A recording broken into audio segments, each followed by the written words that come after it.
I've titled my paper, Do You Understand Me?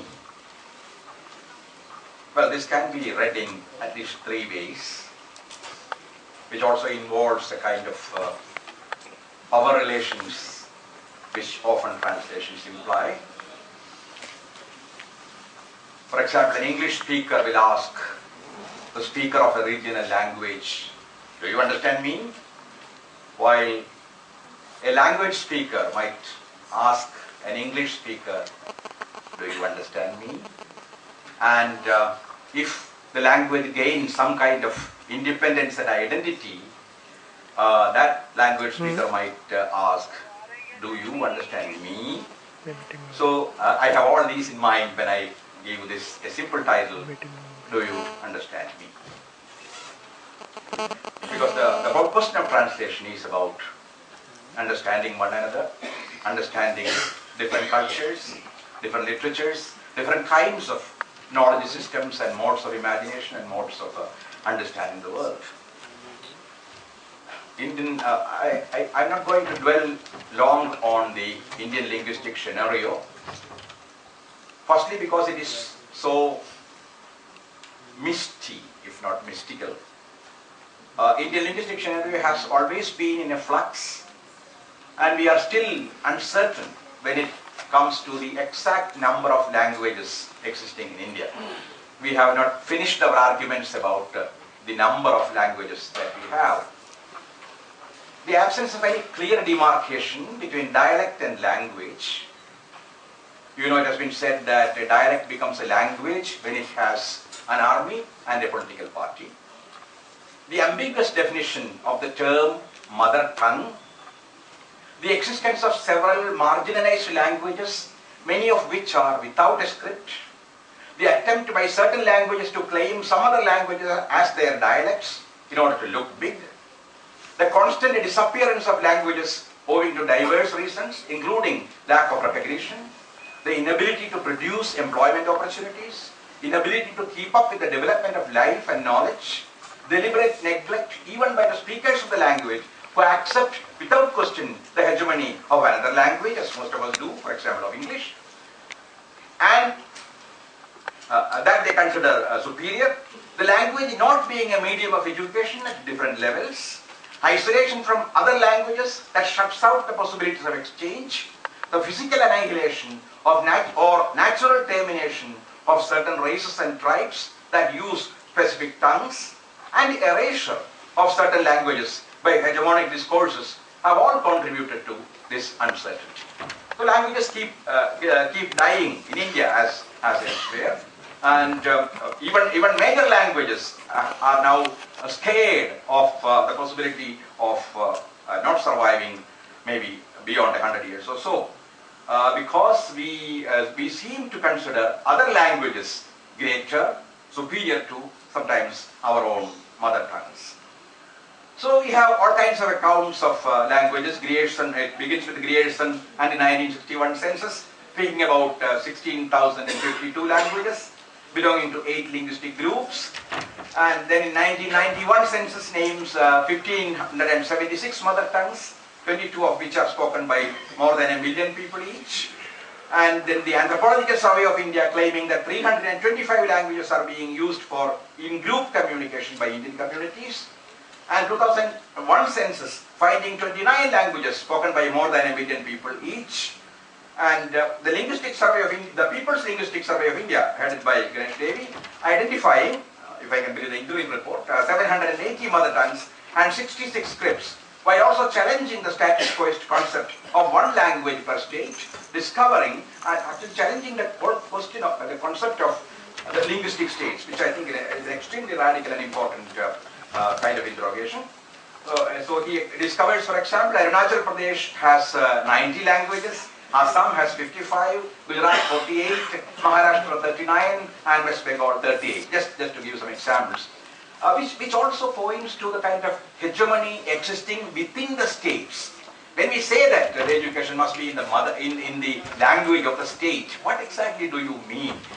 Because very often the language does not have a single, a state does not have a single language, it may have many other languages, and you are sometimes silencing a lot of languages, marginalizing a lot of languages when you argue for a particular language in the state, which really happens in every state. There are people whose mother tongues are not taken into account in the system of education and who are compelled to learn a language which is in fact not their mother tongue. It happens all over. I wonder whether any country or even continent can have such a rich, complex and varied linguistic landscape. India's culture of translation dates back to pre-colonial times that had witnessed varieties of literary translation, though our ancients may not claim that they were doing translations. We do not even have a proper word for translation in the Indian languages. So we have at different times borrowed words like anuvad, which means speaking after, from Sanskrit, and tarjuma, which means explication or paraphrase, from Arabic, or we have created words like rupantar in Bengali or bhashantar in Hindi, or paribhasha, which actually means interpretation in Malayalam. Our predecessors used texts as take-off points and freely retold or translated them with additions, deletions, substitutions, and regional and linguistic adaptations, of which Ranjit Kumar Goswami has given an example of the Assamese Ramayana, where we find an interrogating Sita, which you find also in many actually folk Ramayanas. These adaptations were done in the case of many Ramayanas, Mahabharatas, and Bhagavad Puranas in different languages.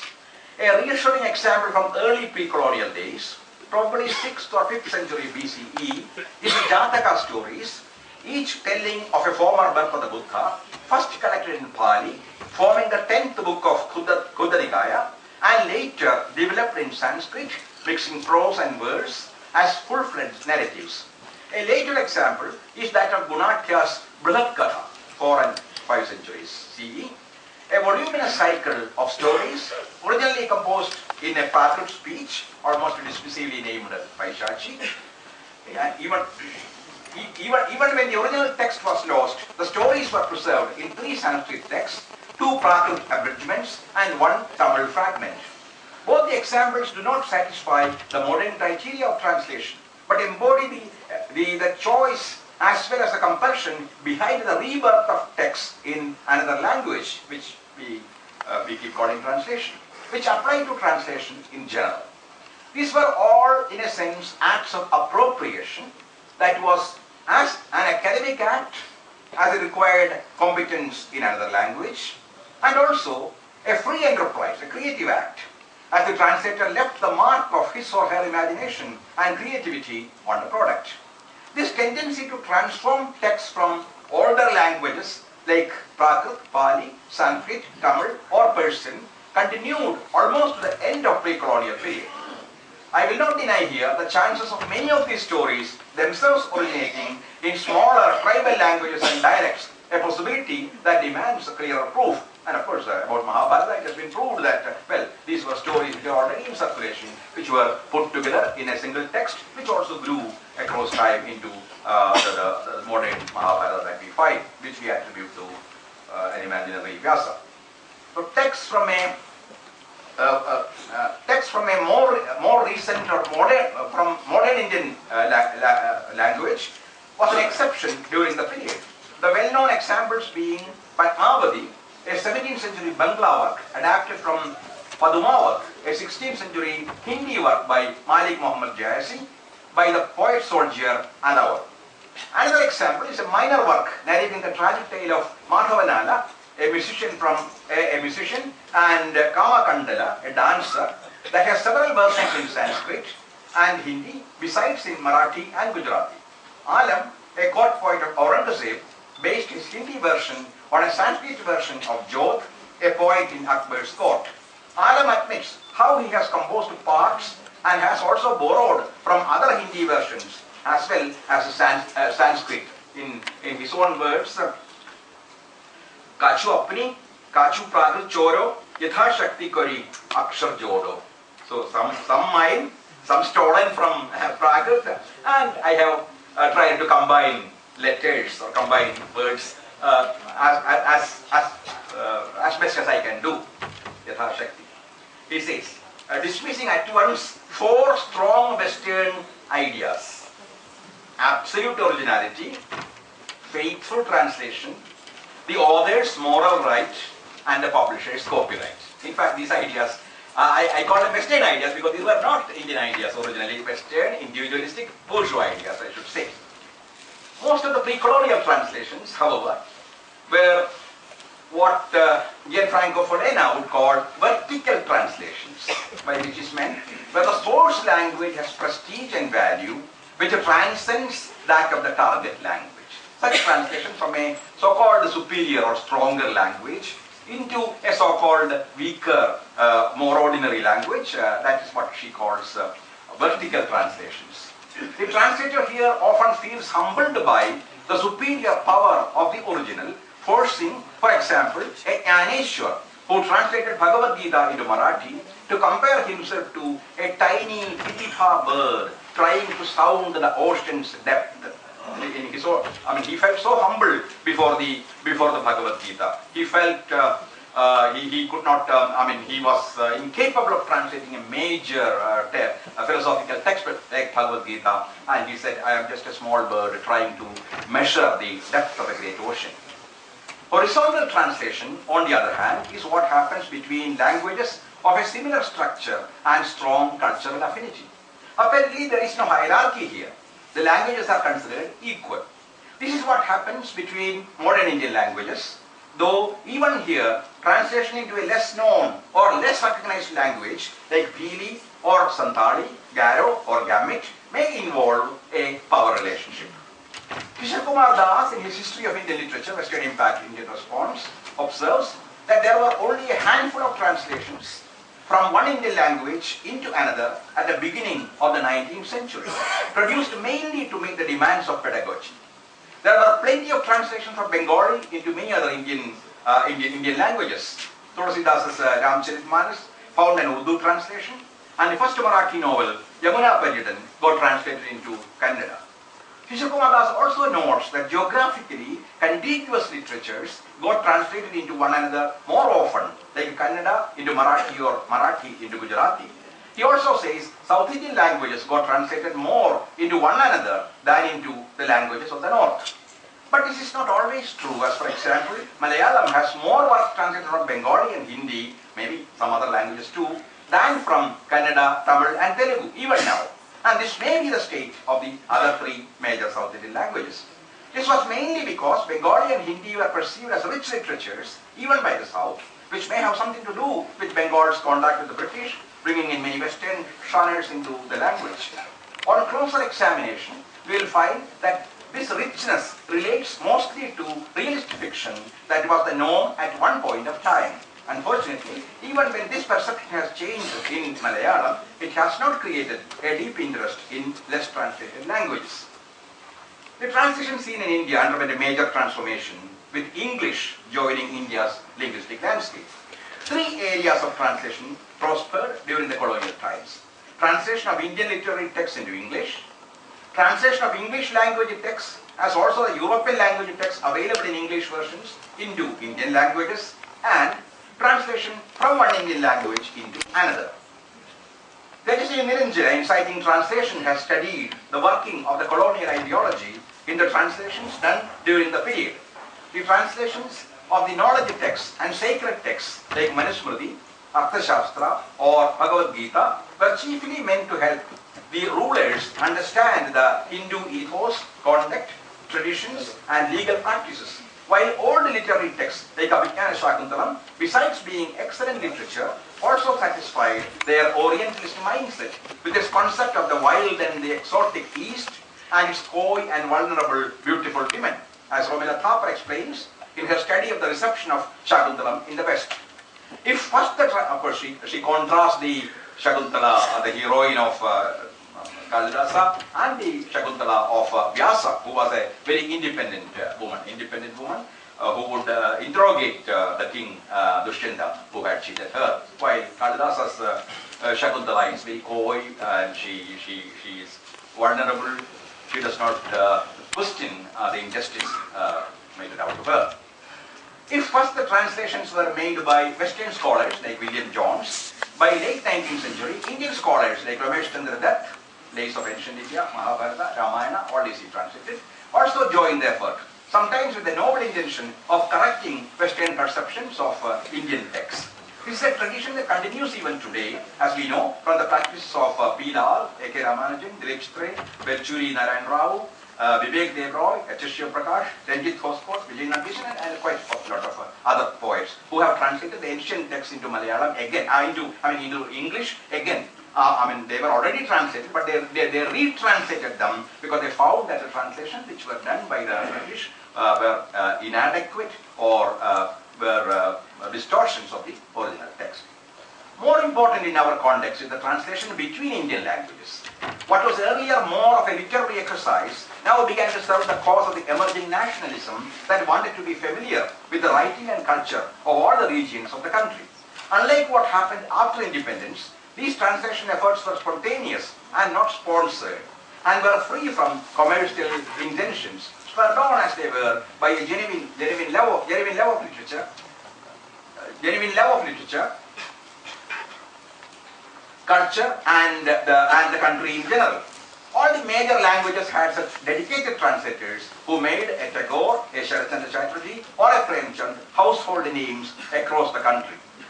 So later, translations get institutionalized. Institutions come up like Sahitya Academy and National Book Trust and the Publications Division, and we have added new institutions and projects like the National Translation Mission and Indian Literature Abroad. I have no comments to make on some of these institutions like the National Translation Mission, which has not taken off even after 10 years or so, and we are rejected and we have almost stopped participating in the meetings.